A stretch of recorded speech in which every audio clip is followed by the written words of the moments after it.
That's something we found with other millennial parents is they often want to do things differently than what they were given when they were growing up. So we're wanting to reach out specifically to millennial parents. We can give you like 5 main areas and categories that can speak into that parenting, and not just parenting, but empowering your kids and family as a whole. We actually have a really unique family dynamic and unique family experience. Part of that is because we're right on the cusp of being millennials ourselves, but we're also right on that cusp of being Gen Xers. So I want to share a little bit about that with you first, so you can see where we're coming from and why we're coming from that place. My wife and I have been married well over 20 years now.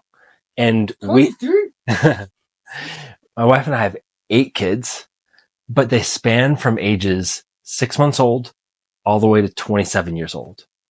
And we also have a 2-year-old granddaughter, and we have a second granddaughter on the way in a matter of weeks. With all our children in between, we have 7 girls, 1 boy, and we have experienced a lot of different stages of life and are still experiencing those stages of life, where we've been with Gen X parents and gone through a lot of things early, but then we work with a lot of millennial families as well. And we're in that place at the same time. And so it's an incredible opportunity to understand where families are at and what they're needing. But one of our unique experiences is, despite being a large family and having 8 kids and grandkids, we have lived and traveled all over the world. We've lived in Africa. We've lived in the Middle East.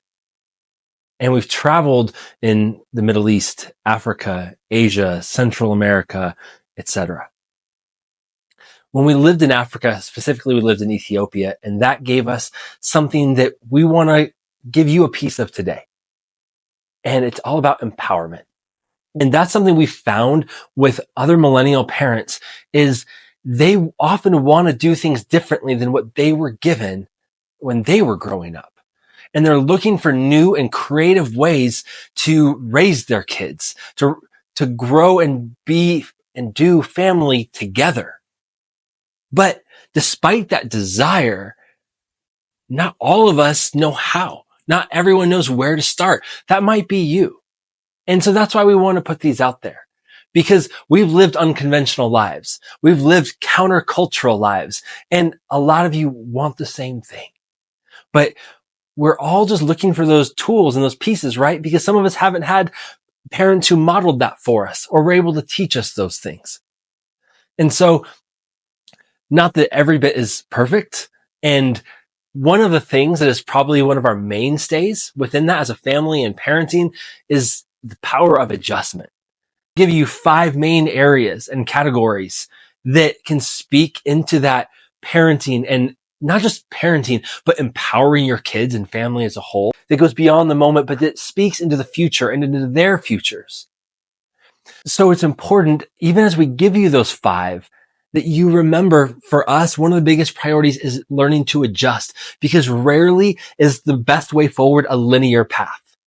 It's something that is stepping stones that lead one to the next. And often you don't know the best next one until you get to one, because sometimes there's this awesome purpose or hope or future on the other side that you're wanting to go towards, but it's behind this giant tree.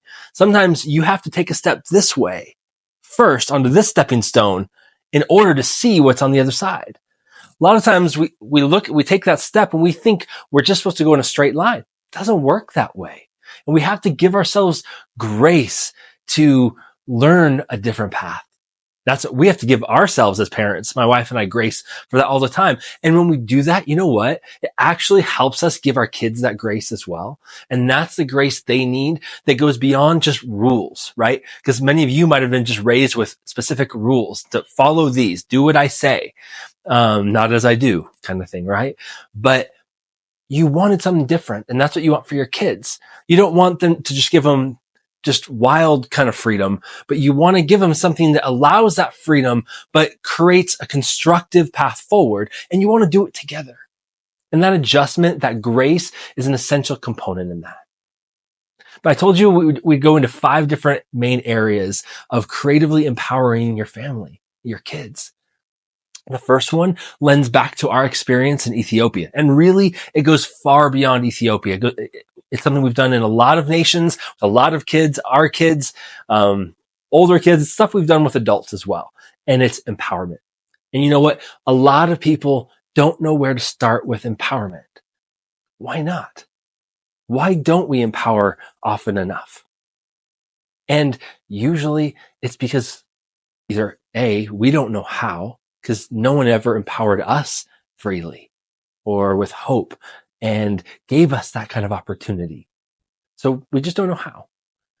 And that's a lot of people. So if you're in that group, there's nothing to feel bad about. It's a process that we're all still learning. And it is not a science. It is an art form.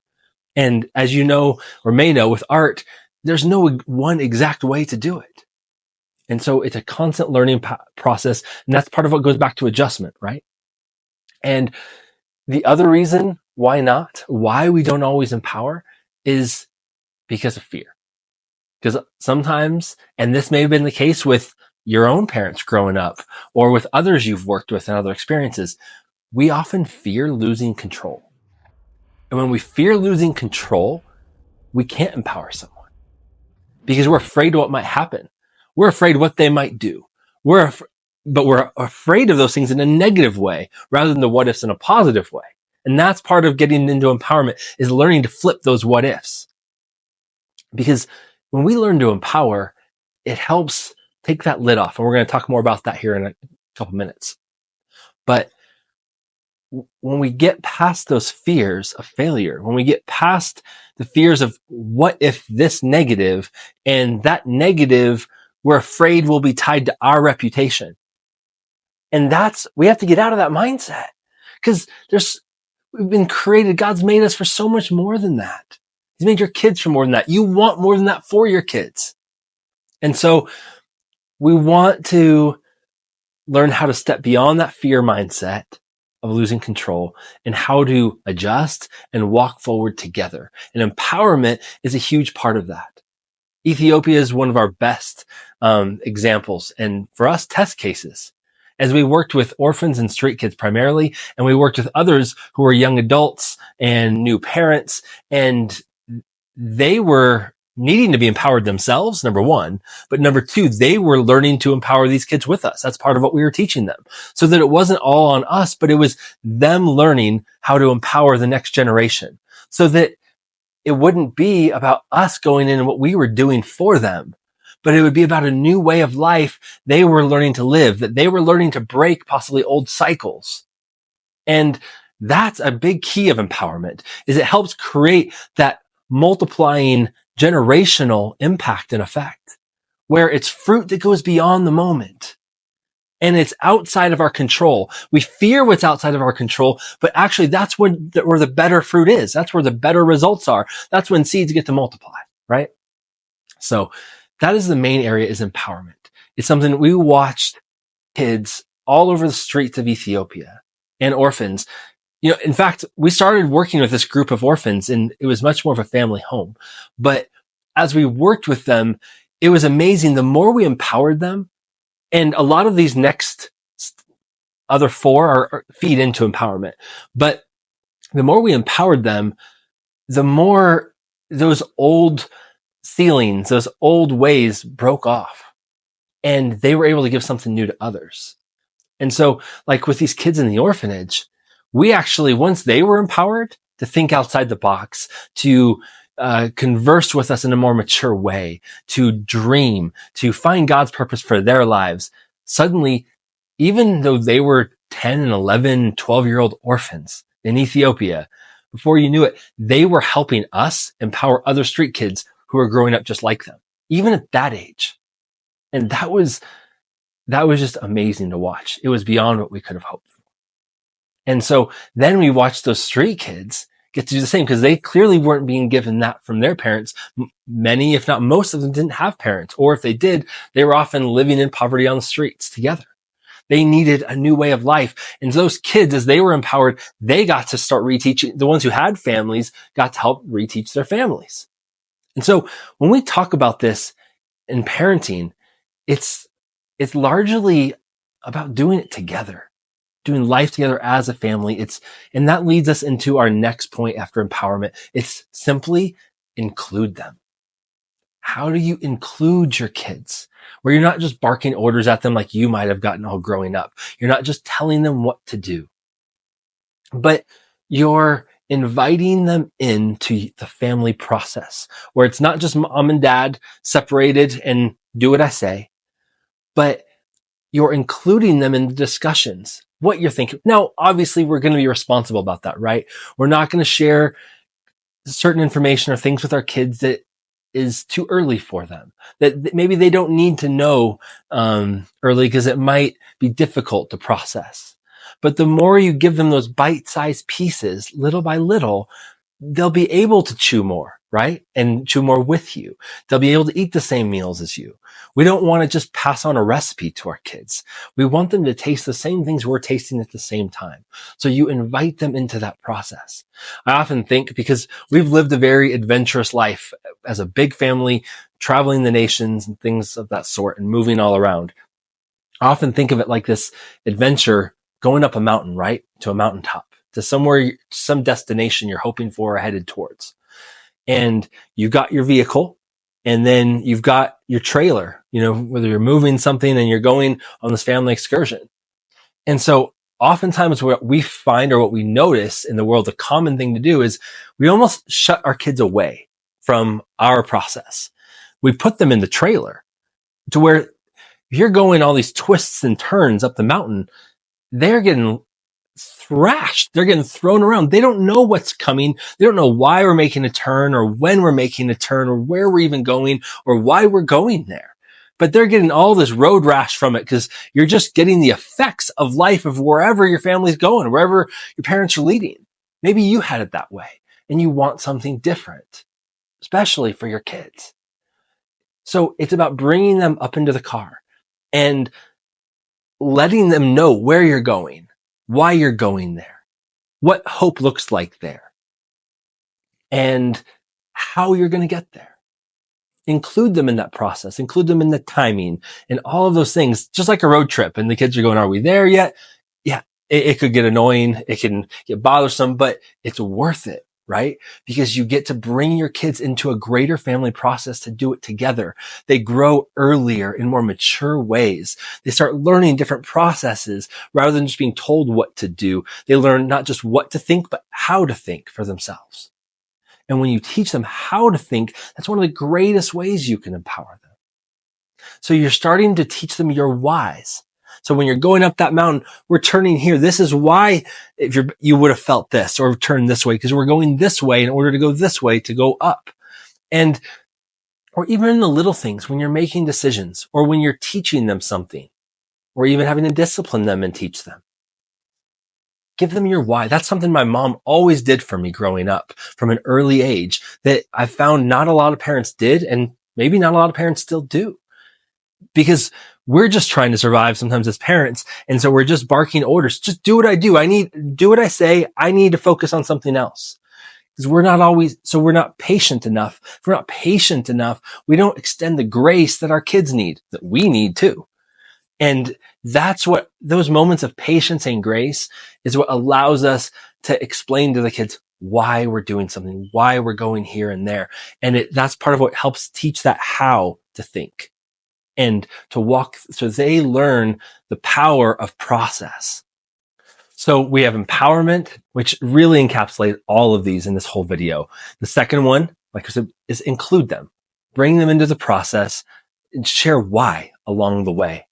Have the patience and grace to help show them the way. Number 3, it's very simple. We won't go too far into this. Ask them questions. Don't just tell them things, but ask them things. Give them room to offer answers or to think for themselves.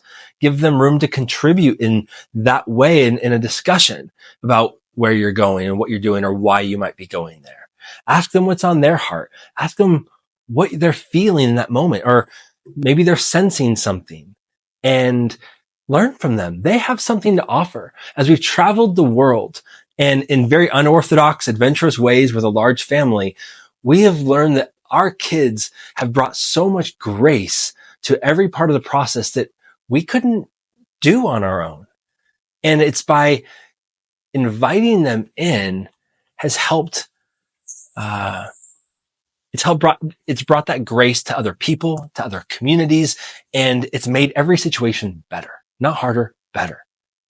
And so ask them what's going on. It's when you ask someone a question, when you take time to listen, it's a way to value someone.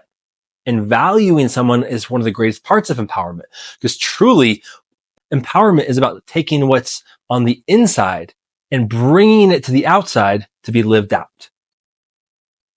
And so that's number 3, ask them questions. And then the fourth one is simply the way that you communicate. Don't talk down to them. And there's a very natural element to that, right? Because as a parent and speaking to your children, you're literally talking down to them. But we don't, again, it goes back to just telling them things rather than sharing things. And that might sound like semantics, but it makes such a huge difference. And so if you're not going to talk down to them, what are you doing? Really? You're talking up to them. What you're doing by talking up to them is you're valuing them. Is that that's the place of up, because it's not a physical stature. But it's about the words you use, how you use them, and how they're building that person up. That's one of the ways we empower our kids, is speaking to the value in them. Life and death is in the power of the tongue, and what we say matters, and it's little things. And sometimes there's things we say in a moment of frustration. Sometimes there's moments we say where we throw out these blanket statements of, you're so this, or you're so that. Do we realize what we're saying when we do that? Is we're actually labeling our child with what we're feeling in that moment, or by one thing that they did, rather than saying, hey, let's not do it this way. Because it might be what you're doing, but it doesn't mean it's who you are.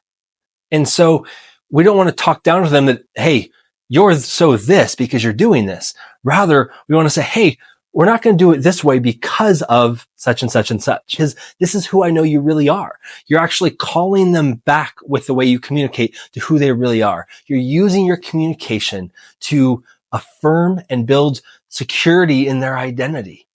And you're helping build a foundation that they can walk forward on for the rest of their lives, and not just need what you tell them to do or not to do. So the next one, number 5, is, and this is a bigger one, it's give them opportunity. That's a huge part of empowerment. When we disciple someone or mentor someone, oftentimes there's a lot of teaching involved. But one of the differences with empowerment is you're actually giving someone opportunity. And so the first part of that is help them dream. Give them room to dream.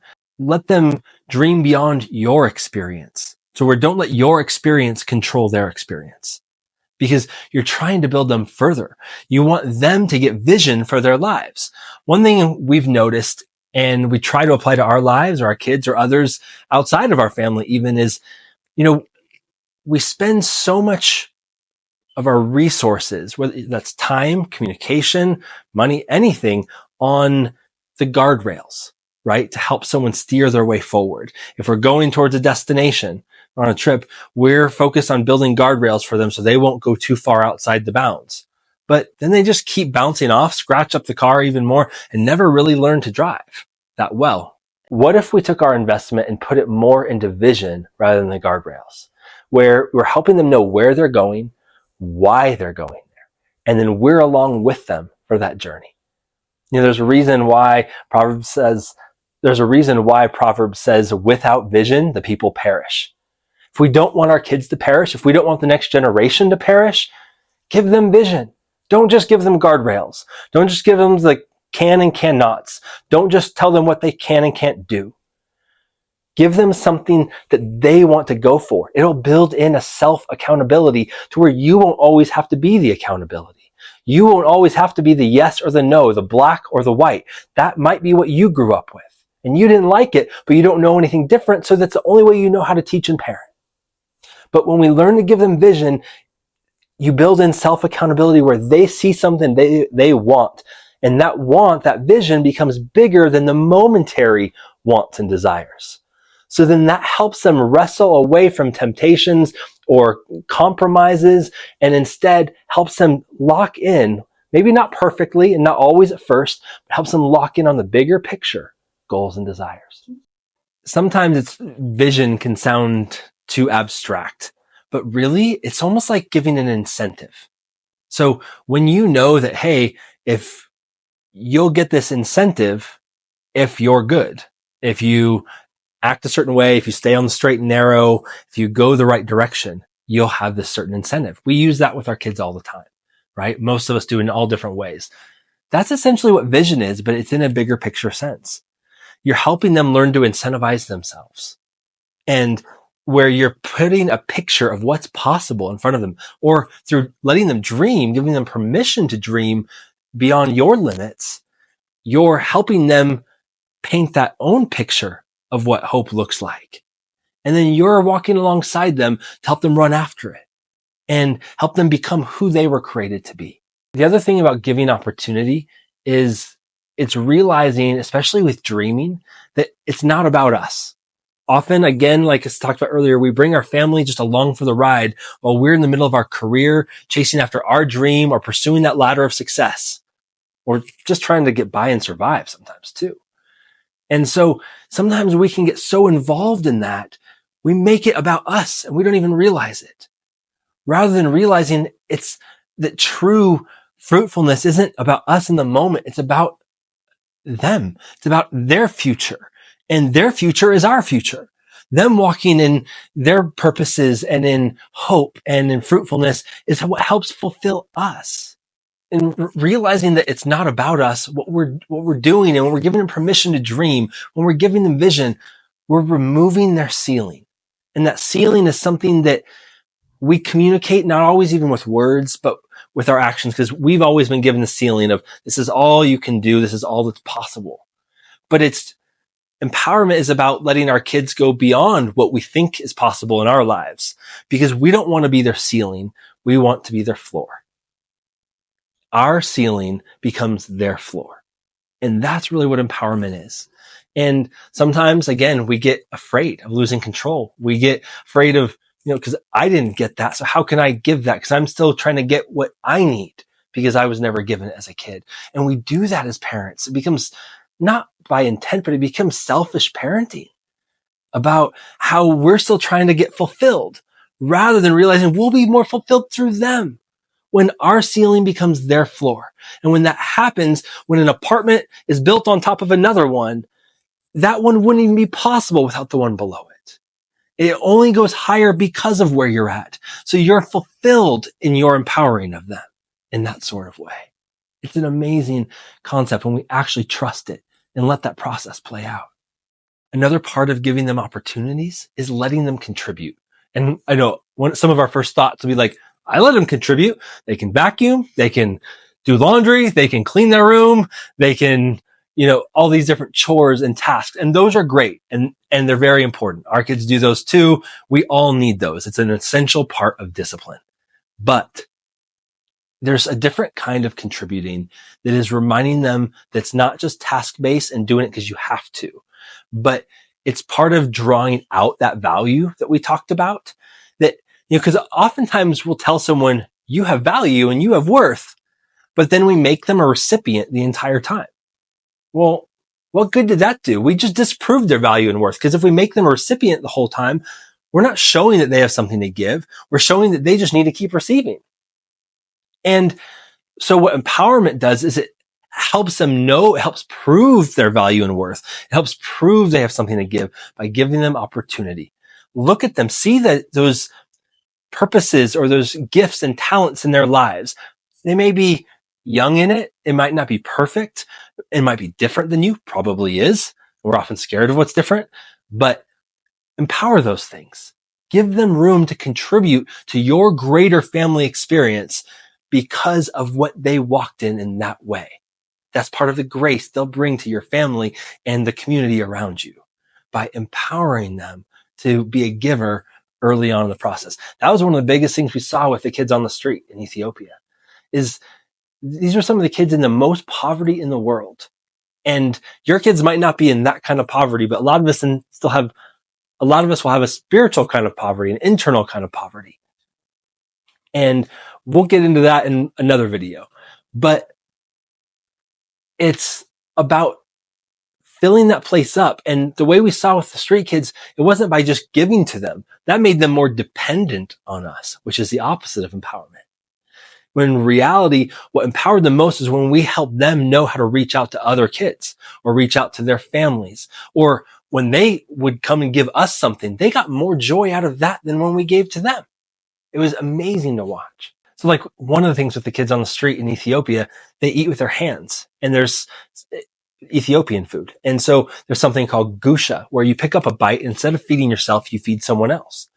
So we would take these groups of kids out to a cafe, sometimes 10, sometimes 40 of them, like once a week to a nicer place. We'd all wash our hands to eat, and we'd sit down, and some of these kids hadn't eaten for 24 hours, 48 hours, literally the picture of starving, right, in the world.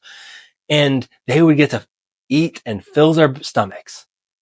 But that's not what brought them most joy. You know what brought them most joy? When they got to gusha us, when these kids who were starving literally got to pick up a bite and feed us. That brought them more joy because it helped prove connection, belonging, and that they had something to give. And that's what kids, our kids, your kids are longing for, to live out the value that God created them with. And I'm going to wrap up the giving them opportunity and these 5 with just one more. And it's so vital, and it has to be handled delicately and with care. There's not a black and white way to handle it, but it's really important, and it's allow them room to fail. But with that room to fail, it's contingent on being there alongside them. Be behind them. Be the one believing in them the most. Be the one to pick them up when they fail, like teaching your child to ride a bike when they get off training wheels.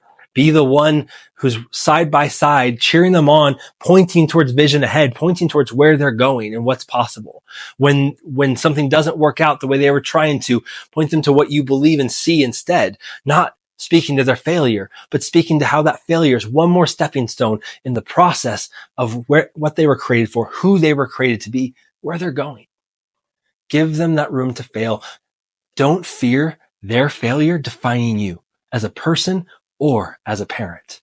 So again, that's those 5 main things to just creatively empower your kids right now. Empowerment. Include them. Ask them questions. It's also about the way you communicate, and then give them opportunities. Thanks for staying with us today. It's a joy to talk about family, because that's one of the things we believe we all need to build from together. It's one of those foundations that needs to be strengthened more and more. And that's what will change culture in the world all around us if and when we do. So if you like this, please click like, subscribe. And if this spoke to you, comment below, empower family. So that's what we're going to build together.